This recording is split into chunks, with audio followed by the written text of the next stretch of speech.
star, baby, to be on my show. Thank you for You don't letting me have be. to be a star, baby, but you better be bold. Yeah. Good evening to you and yours, and welcome to the Little Hut Podcast. Wednesday evening, 10 p.m. And of course, I am excited. Brown on Cleveland, all talk, no gossip, and maybe just a little bit of drama. And tonight, I got one epic show because I got somebody who's bold. But you know what?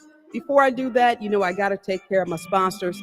Don't forget that if you're looking for a single property, commercial property, new development, you got to reach out to my girl, Arletha Johnson of Dream Team Realty. And her number is 216-375-3681.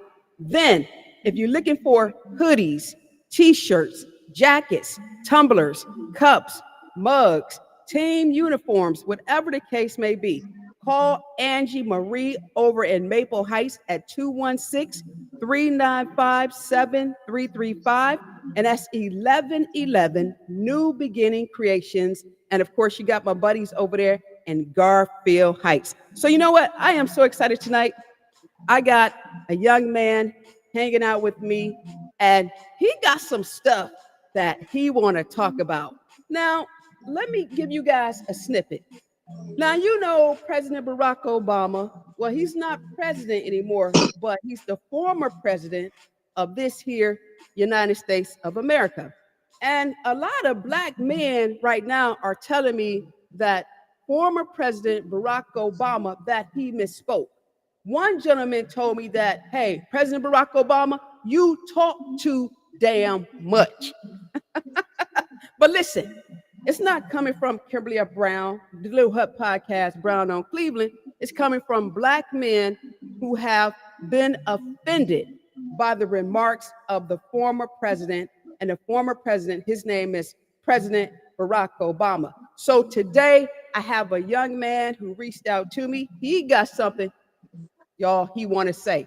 Let me welcome Joseph Joe Hemphill to the show inside the Little Hut Podcast. Good evening, sir. How are you doing? I want to thank you for allowing me to have the opportunity to come and express myself to my fellow citizens and my community.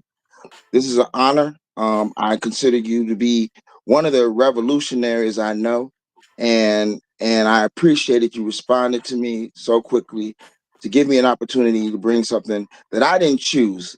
I Okay. didn't choose this moment, but this Okay. is the moment that we're in, and I'm no punk. I Okay. won't stand up and fight. Okay. I'm Let gonna me. stand up and fight for my community, and I do feel that there's a lot of false prophets Well, let me and let me people. stop. Wait, Mr. Hemphill. Let me stop you right there. Yeah. Now, you put a post on my Facebook page Hmm. regarding a situation that occurred with former President Barack Obama. Tell the audience about what has you so, you know, mentally just aggravated right now. Well, first of all, what other community, when they're being approached for their vote in a pivotal election, and then you're a core constituent, what other community can you see shame being as political strategy? What other community has to live with their reigning, basically paragon of black malehood? Basically, is this man Barack Hussein Obama, who is basically telling us we ain't shit. Ooh. And let me just make it clear, I am somebody. Okay. That's what Jesse told me. So I'd rather take his approach Okay. than Barack Hussein Obama's, who whose record is not very sterling, who said out of his mouth repeatedly, I heard him myself, Okay. I am not, well, he would say just or a black president. I am the president of the United States of America. But what that meant to me was suck a lemon. You know what I'm saying? Because here we are holding on to him as a paragon of what we want to aspire to be. And to get there, we got to get this milk toast, arugula eating dude. I mean, I had never heard of arugula until I heard it out of the mouth of Barack Hussein Obama. I don't take nothing from the guy. He grew up in Kansas. I don't take nothing from him. He grew up in Kansas, but the bottom line is his experience is not the average black man's in America, to say the least. Okay. I came up in pretty much private school background, so I related to him a little bit most. But I mean, we don't even respect how Michelle. I mean, people are insulting her womanhood. That's your wife. I'm from the Will Smith school of protect your woman. You know what I'm saying? I mean, I just don't feel that particular strategy was respectful of the fact that black men have given their lives to the political movement in here in America. I mean, recently Okay. it Well, was Black Lives Matter was about the murder of black men. So okay. Let once me say again, you're this. coming to the black community and telling us we need to get out and vote. Probably that's what you're supposed to be talking about. Let me That say black this, lives still matter, Mr. Hemphill. especially Let at me this say crucial this. election time. Let me say this. For people who don't know the issue at hand, the question on the table is, will black men show up for Donald Trump or will they show up for Kamala Harris? Well, Wait, let's go wait, to. wait, wait, wait. Let me finish. Mhm. Did Obama upset black men? Now, let me tell you what Senator Warnock said. He said that he does not believe that black men will show up for former President Trump in large numbers. However, according to recent polling, Vice President Harris is polling behind President Biden among black men.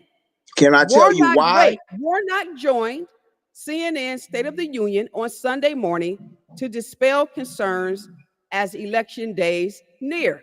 Let me tell you something this morning. Black men are not going to vote for Donald Trump in any significant numbers. There will be some, but not the majority. My question to you is this: should former President Barack Obama have put black men on blast? Brown on Cleveland inside the little hut. No, because we should have. The black men are in disillusion with the Democratic Party because they have no platform that speak to our needs.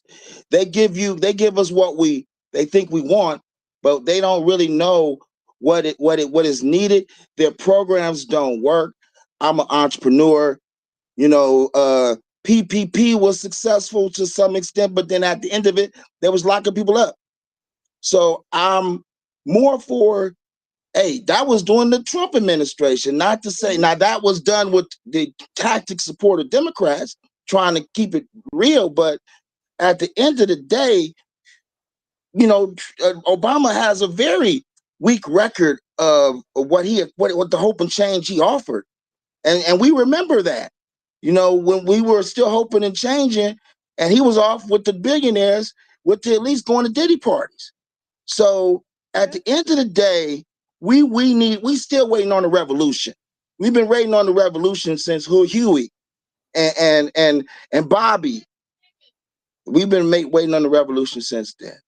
Mr. And Hemphill, let me basically, ask I'm you. kind of chill with it because I'm tired of fakeness, and that's what brought me to this moment where Let I me had ask to you. stand Let up for me my ask you. community. Hmm? Let me ask you. Are you a registered Democrat, Republican, or are you independent? I'm a registered Democrat. I'm actually was a ward captain. I was down with the cause. I went door to door. I knocked on doors. I passed petitions. I smiled. I cooned for the Democratic Party at people's doors, asking them to come out and vote for Democrats. I mean, I don't care about abortion. To me, I don't really agree with the death of babies in any way, but I support the rights of women. I guess I can get over that. But where we got to just gone too far was this Israeli thing. I mean, it's an open air prison. They're killing children. It's been so since 1948. These mofos have a lie. Dick Cheney, which is the white supremacist end of white supremacy in America. Since George Bush, we know that he's a white supremacist. to everybody acting like he's all good now, but we don't forget that who that is. That's Dick Cheney. And then she's over here with Netanyahu, who is a hardened conservative who don't mind operating concentration camps. These are the allies of Biden and Harris. I didn't ask for it, didn't want it to be, but it's true. And to sit there and act like October 7th, Palestinians have been getting massacred since 1948, since Jim Crow. One could say that the Jews learned how to treat the Palestinians from south of Southern America. We know this. This is in the history books. Mr. We Hemphill, watched these people bomb these people until they bombed the children's hospital the other day. And I'm Mr. supposed to Hemphill, believe Kamala Harris is legit when she made her living locking up black men. We ain't forgot that. Mr. So Hemphill, if wait, we wait, let me see ask Jim you this. Crow, Mr. we Hemphill, let see me ask that you the this. number one export, the number one colony of America, even though it's after 1964 and the Civil Rights Act, there's Jim Crow in Israel. There's Jim Crow in the private prisons, mass incarcerations across the United States that particularly target black men. We see that these people are lying. Kamala Harris lied the other day when she agrees with the white supremacists and the Zionists about the treatments of those people in Palestinian. And my heart goes out to the suffering children that are getting bombed with our tax dollars. It's disgraceful. And unfortunately, I got to come out and say, no, you Mr. can't do Hemphill, that. Mr. Basically, Kamala Hemphill, Harris, with this I type am of policy, she's George Bush, and I wouldn't vote for him either. Mr. Hemphill. Mhm. Let me intervene right now. When you came on my post, you stated that if the Dems gave the black man something to vote for, then I guess you would be in agreement. When you made that statement, what exactly is the black man looking for from the Democratic Party? I want to stay right here on this subject. Brown Yes, on I Cleveland, have three this, that, little points. head podcast. 3 points, Mr. 3 points. You Hemphill. ready? Yes. Number one, a social safety net that actually works, that delivers people from poverty. A social safety net that keeps people in poverty is a safety net. We want a safety path. Nowhere in American history did they ever remediate slavery. So a social safety net that delivers people from generational poverty. Next, we want some type of a reparation program. So that goes with the first one. You can put them both together if you want to. But we need a way that black and systematically, generationally, chronically, catastrophically impoverished black men can get off their feet lying in a pile of urine downtown in every city in America. We want a leader that speaks to that, the one that's going to love the homeless on the street. But I'm not convinced Kamala loves the homeless on the street. I'm not convinced Joe Biden did either. I know Obama didn't. He might have talked about it, and Michelle made me feel good. But at the end of the day, the Dems, you ain't did too much of nothing. And I was the one that was shoveling your shit door to door. So I'm done with that. On this one, okay, once again, now you go agreeing with Zionists who are operating a concentration camp. Oh no, I know how that one ends, because at the end you're coming for me and not without my resistance. My heroes always resisted. Let me ask you this, Mr. Hemphill. Are you going to vote in this election? I'm leaning no. You're leaning no. Can I tell you why? Of course, you can tell me why. I have Brown on no Cleveland. problem. I would love to vote for Sister Harris. I would love to accept the challenge of Barack Hussein Obama, but they disrespect our intellectual process. They just think we some dumb niggas down here. The lower 20%, the lower black underclass. I represent them, and I will stand up and advocate for them. I won't call you a Tom, bro. but you don't got a lot of love for us brothers down here. Not where I felt it. I've been here on the front lines, watching the children die, watching people get shot just for wanting to go to a party, and you telling me you helping me? What would it be if you were hurting me? Look at the hood. Take a picture of it. Hey, listen, I don't care how I'm on the upset you are. radio. I'm on the radio. Just give me a second. What will it be if they were against us?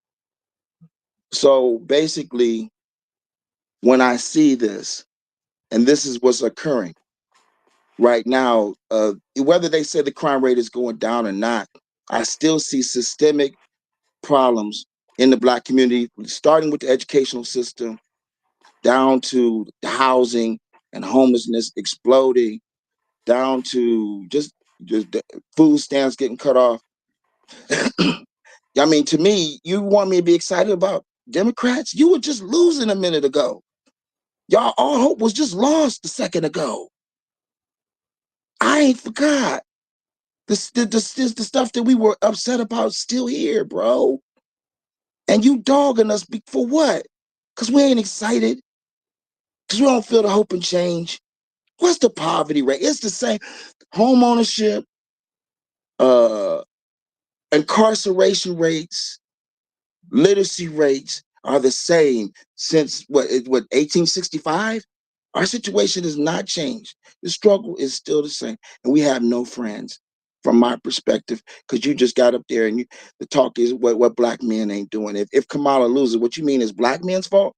But Black people will vote for Kamala Harris 85, 90%, but you need 99%. So who needs to change their mind? That's who you and see you over there recruiting Republicans. I have no interest voting for anything Dick Cheney's related to. You lost me with Dick Cheney. I remember the last time. You know what I'm saying?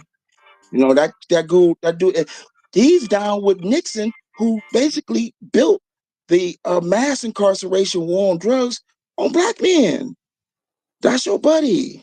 Mr. And I'm Hemphill, excited if to vote for you. Why? Mr. Hemphill, if there was anything that you could tell former President Barack Obama in 60 seconds, what would it be inside Little Hut podcast? And we're going to wrap this thing up because I know you got to go. Brown I on gotta Cleveland. go. 60 seconds. Create a Yes, social safety net that actually works, that that repairs and gives generational wealth to systemically impoverished and homeless people. there you I would go. vote for that. Even if you're bombing Palestine, I would vote for that if you really had one, but I know you don't, and you won't. And that's why I ain't worried about it. You don't got nothing for me, bro. You can't get nothing through the Republicans. So stop talking like you can. We don't see you to the next election. We know who you are and what you are. We proud of you, love you, but we know who you are. Go back to the Diddy parties and the Virgin records. Some people say, hey, you talk too damn much. I don't know if all Black men are offended, but I know a lot of Black men have expressed their disappointment in the former President Barack Obama. At the end of the day, election day, Tuesday, November 5th, how you vote, why you vote is simply your vote and your choice. I always say this as an independent: the hell with the slate cards. Do your homework, do your research, look outside of your community, and make a determining factor on whether or not, if you vote for this person tomorrow, will your life be better the very next day. I don't know, Mr. Hemphill, but I appreciate you for coming inside the Little Hut podcast, because most people run rather than stand strong and I voice want to their leave my opinion. number. Call Please, me. please. I'm owner and CEO of the Paladin Initiative. If you want to Okay. contact me, you can do it through electronically through email. It's basically my name, joehemphill@gmail.com. I'll respond to any type of criticism. If you want to call me a nigga, that's been, it won't be the first No, time. we're not going It to do won't be the that. lines. Brown, brown, brown, that damn brown on Cleveland. You have been inside the Little Hut podcast with Brown on Cleveland and Mr. Joe Hemphill. And he's saying, hey, President Barack Obama, I stumped for you, but you may talk too damn much and you probably talked yourself out of a vote for your girl, Kamala Harris. Listen, don't beat me up. It's just a podcast. And I believe this, if you have an opinion, all you got to do is contact your girl and I'll put you on it too. Brown, brown, brown, that damn brown on Cleveland.